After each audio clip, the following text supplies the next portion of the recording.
My name is Russ Testa. I work with the Franciscan Friars of the Holy Name Province on the East Coast of the United States, and also with the US other OFM Franciscans as we're trying to join together into one province over the next few years. So it's great to be with you. Hi, and I'm Mary Ann Comfort. I'm a Justice Coordinator for Earth, Anti-Racism, and Women for the Sisters of Mercy of the Americas.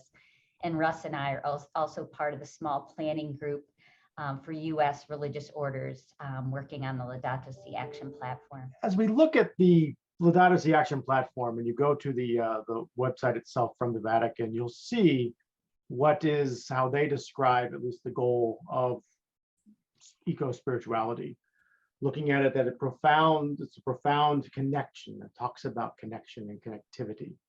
And we hear that again even echoed further if we look even at Laudato Si itself, where the Holy Father writes in paragraph 89 that he writes, "For they are yours, O Lord, who love the living. This is the basis of our conviction, that as part of the universe, called into being by one Father, all of us are linked by unseen bonds, together forming a kind of universal family, a sublime communion which fills us with a sacred, affectionate, and humble respect." Here I would reiterate that God has joined us so closely to the world around us that we can feel the desertification of the soil as a physical ailment and the extinction of species as a painful disfigurement. So how do we come to experience these bonds of connection that Pope Francis talks about in Laudato Si? One of the elements for discovering these connections is to put ourselves in the spaces of awe or wonderment, that place where we are left speechless at a view of a vista, or the incredible delicateness of a leaf or a bug, the face of a child or a parent, or witnessing an act of kindness. When we are in these states of awe, or these states of wonder, we often are a place where our barriers we often put up to protect ourselves and our psyches can be removed. And by removing these barriers, we allow ourselves to be more authentic in the life that God hopes for us. But unfortunately, as is implied in the quote from the Holy Father, there is sometimes a price to pay for the removal of these barriers. Developing a deep eco-spirituality will break your heart. As we see the death and destruction that can come from war or ecological catastrophe, the inhumanity we can visit upon one another, if we allow ourselves connected, we will have our hearts be torn apart. When you feel that aching of tragedy, in a way, we are touching that sense of God's pain for creation, where we do not rise to the fullness of what God intends and invites us to be. These existential crises that we face in creation, whether it be through climate change or war, economic oppression, they're utterly painful. They can be debilitating if we don't see the gift part, the empowering part of what can come being part of eco-spirituality as a part of our life.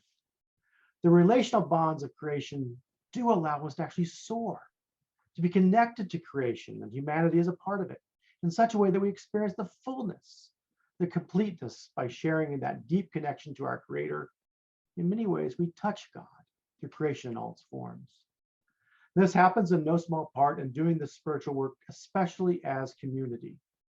Just as we can have our hearts broken by touching the tragedy of our world, when we hold each other together and connect in these bonds, they give us the strength and the power for the radical hope to continue our epic journey of transformation.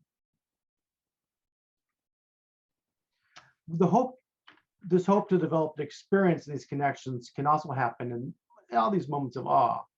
But more often than not, they're often happening when we create and find the conditions to make these possible. So how do we do this? What are the activities and actions that can help us remove barriers that separate us from the creation, separate us from God, so that together we can realize these bonds and be empowered to release the full measure of what God wishes for us and empowers us? Mary Ann? Thank you, Russ. That was a beautiful introduction to the goal. And I just want to share with everyone some examples of how people have lived out and expanded and grown in eco-spirituality. And it could be as simple as when you're gathering as a family, as a community around the dinner table. Do you include praying for the bounty of creation for the workers who brought the food that you are about to enjoy. People can take a walk, a prayerful walk together in a lovely space near your community, near your home. We can bless the trees that we're planting on our property. We can bless solar panels that we install on our buildings. How do we use those as a moment of prayer and deep connection to the why of why we're taking these actions?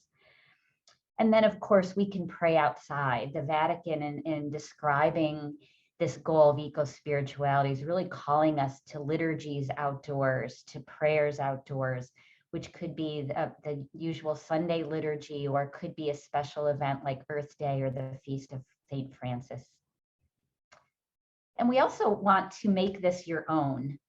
So if we can look at the questions that we invite you into, to think, how do you make this your own? What fits for your own community? And you could look at who is going to be gathering and what will be meaningful to them. Where are you going to gather? We had a group of sisters that did a retreat on water, and they did this beautiful setting to set the atmosphere and have people think about the flowing nature of water and the abundance and gift that water is. And we can look at our cultural backgrounds. What is special to us as a family, as a parish community, as a ministry? Do we have celebrations throughout the year that we can bring in prayers for creation and prayers to our God for the bounty of creation, or lamenting its destruction? And maybe there's a new tradition you want to start.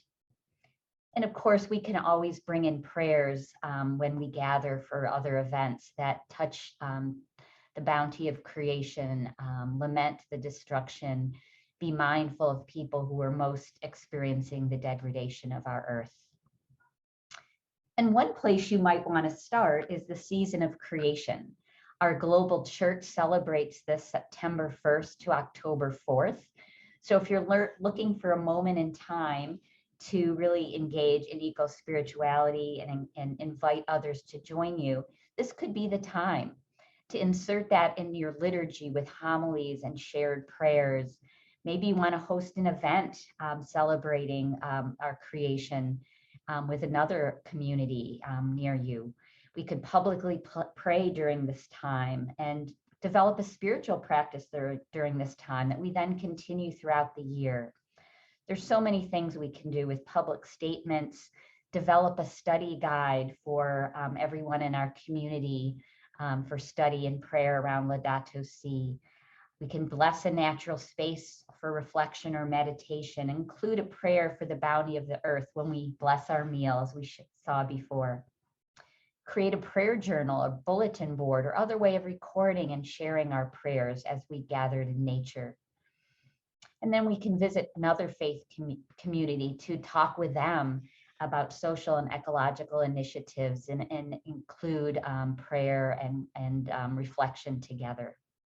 So those are just some of the ways that we invite you to think about how you can deepen your eco-spirituality and invite others in your family, in your community, in your ministry to do the same.